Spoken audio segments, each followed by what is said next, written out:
بسم اللہ الرحمن الرحیم۔ السلام علیکم۔ آپ دیکھ رہے ہیں ڈی ڈی پی اینالیٹیکا۔ آج سے 5 سال پہلے 22 فروری 2017 پاکستان آرمی نے ایک آپریشن لانچ کیا جسے رد الفساد کا نام دیا گیا۔ اس سے پہلے آپ کو یاد ہوگا کہ ضرب عصب کے نام سے ایک آپریشن فاٹا نارتھ وزیرستان میں لانچ کیا گیا۔ کافی بڑا آپریشن تھا، بہت مشکل آپریشن تھا، پہاڑی علاقے تھے، لیکن وہاں سے دہشت گردوں کو کلیئر کیا گیا۔ ان علاقوں کے لوگ مہاجر ہوئے، پھر بہت سارے دہشت گرد ان کے ساتھ مختلف علاقوں میں جانے میں کامیاب ہو گئے اور کچھ بھاگ کے افغانستان چلے گئے۔ بہرصورت اس وقت کے بعد سے وزیرستان کا علاقہ، نارتھ وزیرستان ہو یا ساؤتھ وزیرستان ہو، وہ پاکستان آرمی کے مکمل قبضے میں آ گیا۔ گو کہ وہاں پہ وقتاً فوقتاً کبھی کبھار دہشت گردی کے واقعات ہو جاتے ہیں اور ان کے خلاف انٹیلیجنس بیسڈ آپریشنز کیے جا رہے ہیں۔ یہ جو آپریشن رد الفساد تھا، بنیادی طور پہ اس کا مقصد تھا کہ یہ پورے ملک میں، خاص طور پہ شہری علاقوں میں جو خطرات ہیں دہشت گردی کے، ان کو ختم کیا جائے، اور ختم کرنے کے لیے ضروری تھا کہ آپ انٹیلیجنس کلیکشن کریں، انٹیلیجنس بیسڈ آپریشن کریں، نارمل لائف، نارمل زندگی عام شہری کی وہ بھی چلتی رہے، اور اس کے ساتھ ساتھ جہاں کہیں آپ کو دہشت گردوں کی اطلاع ہو تو آپ اپنے کائنیٹک مینز استعمال کریں اور اینٹی ٹیرر ایکٹیویٹی جو ہے اس کو ختم کیا جا سکے، یعنی ٹیررزم کو ختم کیا جا سکے۔ اینٹی ٹیرر ایکٹیویٹی آپ کی پورے ملک کے اوپر محیط تھی۔ اوورآل جو اسٹریٹجی تھی وہ یہی تھی کہ صرف ملٹری ایکشن ہی نہیں کیا جائے، بلکہ اس کے ساتھ ساتھ اور بھی میئرز لیے جائیں، جس میں کہ دہشت گردوں کو جو سورسز جہاں سے ری انفورسمنٹ ملتی ہیں، مدارس وغیرہ یا کوئی اور جگہیں۔ داعش کے معاملے میں آپ کو یاد ہوگا کہ وہ یونیورسٹیز اور جو ادارے تھے تعلیمی، ان کے ذریعے وہ لوگوں کو اپنی طرف مائل کرتے رہے ہیں اور وہ شامل ہوتے رہے ہیں۔ تو فیسیلیٹیٹرز کے پیچھے جانا، یہ ضروری تھا کہ آپ ایکسٹریمزم کو کنٹرول کریں، وائلنٹ ایکٹیویٹی کنٹرول کریں، اور پورے ملک میں یہ ڈکلیئر کیا، بتایا گیا کہ ہتھیار کا استعمال یا طاقت کا استعمال یہ صرف اور صرف ریاست کی ثوابدید ہے، ریاست کا ایک اختیار ہے، کسی اور کو کوئی حق نہیں کہ وہ یہ کام کرتا پھرے۔ اس کا جو سب سے اہم پہلو تھا وہ یہ تھا کہ اس کو جو جہاں جہاں سلیپر سیلز ہیں یا جہاں کہیں سمپتھائزرز ہیں، کولیبریٹرز ہیں، ان میں اندر کیسے گھسا جائے۔ اس میں مدارس بھی ہو سکتے تھے، اور ان کے علاوہ بھی سویلین سیٹ اپ میں کہیں نہ کہیں لوگ چھپ کے کرائے پہ مکان لیا مختلف جگہوں پہ، اور ساؤتھ پنجاب میں یہ کافی ساری پرابلم تھی۔ وہاں پہ ایک وقت میں آپ کو یاد ہوگا کہ ساؤتھ پنجاب سے ہی پنجابی طالبان اٹھے تھے، لہٰذا وہاں بھی ایک مسئلہ تھا کہ اس کو بھی کنٹرول کیا جائے۔ بہت سارے اس کے ایسپیکٹ تھے جن پہ توجہ دینے کی ضرورت تھی۔ چنانچہ رد الفساد نے تقریباً کوئی 78 کے قریب ٹیررسٹ آؤٹ فٹس، یعنی مختلف آرگنائزیشنیں جو ٹیررزم کر رہی تھیں کسی نہ کسی شکل میں، چھوٹی بڑی آرگنائزیشنز، ان کی تعداد 78 بنتی ہے، اور ان کے خلاف ایکشن کیا، اور اس میں دوسرے لا انفورسمنٹ ایجنسیز جو ہیں انہوں نے بھی تعاون کیا۔ پولیس کو خاص طور پہ ٹرین کیا گیا اس کام کے لیے، آرمی نے ٹرین کیا، اور پھر ان کو امپاور کیا کہ وہ بھی پیراملٹری فورسز ہوں یا پولیس ہو، وہ بھی اس معاملے میں تعاون کریں۔ چنانچہ جہاں کہیں اطلاع ملتی تھی انٹیلیجنس کی طرف سے کہ وہاں پہ ٹیررسٹ ہیں، تو جو اینٹی ٹیرر اسکواڈز بنائے گئے تھے پولیس کے، وہ جا کے وہ بھی اس پہ ایکشن کرتے تھے۔ اس کے علاوہ آپ نے دیکھا کہ بارڈر فینسنگ کی گئی۔ بارڈر فینسنگ کا مقصد بنیادی طور پر یہی تھا کہ جو چور دروازے، چور رستے ہیں جن کے ذریعے دہشت گرد افغانستان سے یا ایران سے، مختلف ملکوں سے ادھر آتے ہیں، ان کو روکا جا سکے. اس میں جب یہ فینس لگ جاتی ہے تو اس کو پھر مانیٹر بھی کرتے ہیں کیمروں کے ذریعے, تو اس سے آپ کو کسی حد تک کنٹرول مل جاتا ہے ان رستوں کا جو کہ عام طور پہ استعمال ہوتے ہیں, ٹیررسٹ استعمال کرتے ہیں. اور اس طرح ایک آسانی یہ ہو جاتی ہے کہ جو جنگ آپ نے لڑنی ہے وہ پھر ایک اس کا علاقہ محدود بن جاتا ہے جس کے اندر آپ اپنی دہشت گردی کے خلاف کارروائیاں کر رہے ہیں. اس وقت پاکستان افغانستان بارڈر جو ہے اس کی تقریباً 95% مکمل ہو چکی ہے اس کی فینسنگ, یعنی باڑ جو ہے وہ لگ چکی ہے 95 یعنی 95% کے قریب لگ چکی ہے. اور ایران سائڈ پہ تقریباً وہاں بھی کوئی 75% کے قریب کام ہو چکا ہے, اور امید ہے کہ جلدی یہ سارا مکمل بھی ہو جائے گا. اس میں جو بڑی اہم چیز تھی وہ یہ تھی کہ آپ کو یاد ہوگا جب آرمی پبلک سکول کا واقعہ ہوا تھا تو اس کے بعد PMLN کی گورنمنٹ تھی, میاں نواز شریف اس وقت پرائم منسٹر تھے, اور انہوں نے تمام پارٹیز کو اکٹھا کر کے ان کا ایک اجلاس کر کے تو ایک متفقہ پلان بنائی تھی جسے ہم نیشنل ایکشن پلان کہتے تھے. یہ دسمبر 2014 کو بنائی گئی. اب اس میں اس کو پوری طرح امپلیمنٹ کرنا, بہت سارے ایسپیکٹ اس کے وہ تھے جو کہ صرف آرمی نے کرنے تھے, اور زیادہ ایسپیکٹ وہ تھے جو کہ سول سائٹ پہ بھی ان پہ کام ہونا تھا. بہرصورت وہاں پہ اس زمانے میں چونکہ پرائم منسٹر نے کہا کہ میں تقریباً ہر مہینے اس پہ پروگرس لیا کروں گا, مانیٹر کروں گا اس کی امپلیمنٹیشن, لیکن وہ نہ ہوئی, جس کی وجہ سے بہت سارا کام جو تھا وہ نہ ہو سکا. کچھ چیزیں ہو گئیں, کچھ نہ ہو سکیں.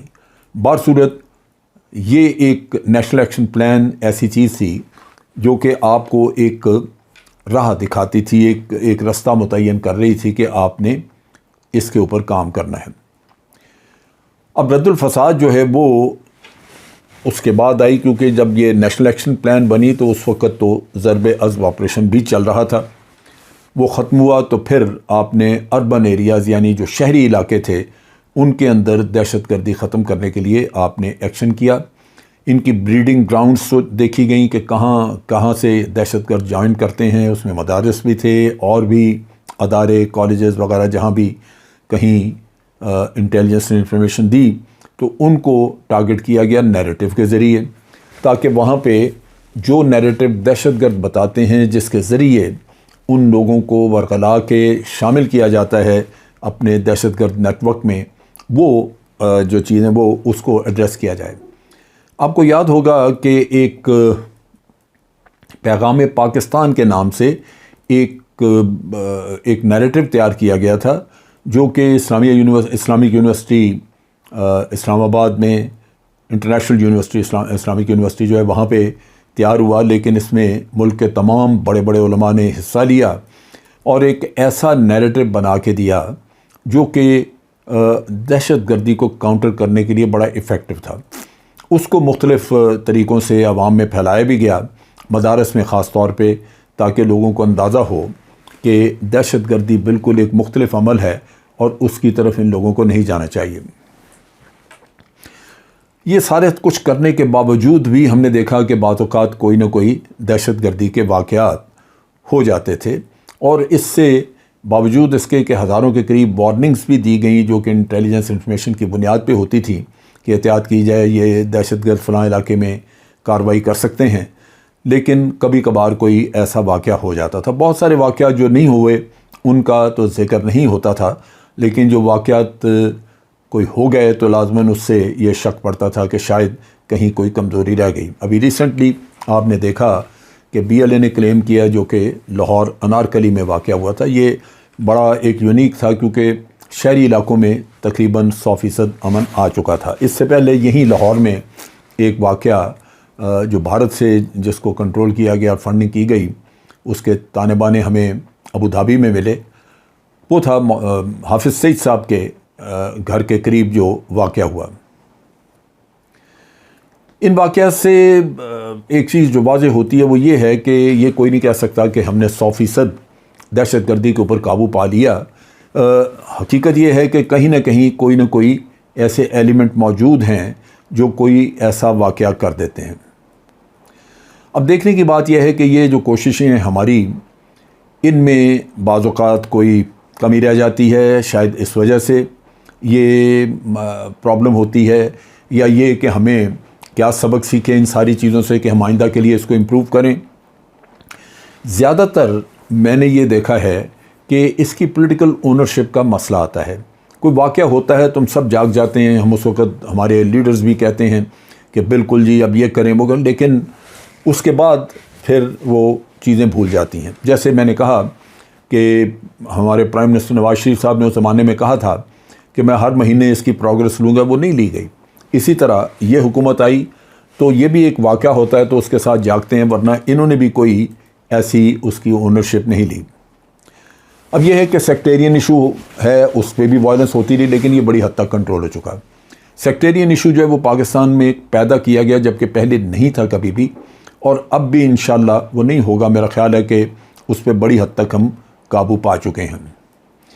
لیکن جو جہاں ہماری کچھ کمی رہ گئی ہے، جس میں میں سمجھتا ہوں کہ کمی امپرومنٹ کی ضرورت ہے، وہ یہ ہے کہ ہم دہشت گردوں کی مکمل طور پہ فنڈنگ نہیں روک سکے۔ ان کو کیسے مختلف ذریعوں سے فنڈ یا ہتھیار پہنچائے جاتے ہیں وہ ہم پوری طرح کنٹرول نہیں کر سکے۔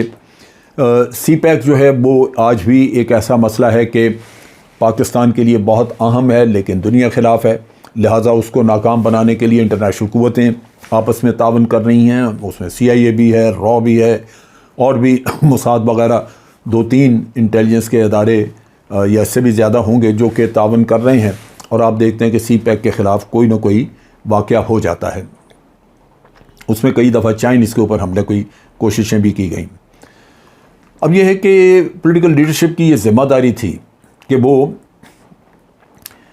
ان ملکوں میں جہاں سے فنڈنگ پاسبلی آتی ہے یا ان کو کوئی سپورٹ ملتی ہے، وہاں سے سپورٹ حاصل کرتے ہیں۔ مثال کے طور پہ چابہار میں انڈین موجود ہیں وہاں پہ، اور ایران کا علاقہ ہے، تو ہمیں ایران کے ساتھ انڈرسٹینڈنگ بڑھانے کی ضرورت ہے جہاں ہم ایران سے مکمل تعاون حاصل کر سکیں اس معاملے میں کہ بھارت وہاں سے کوئی ایسی کارروائی نہ کر سکے۔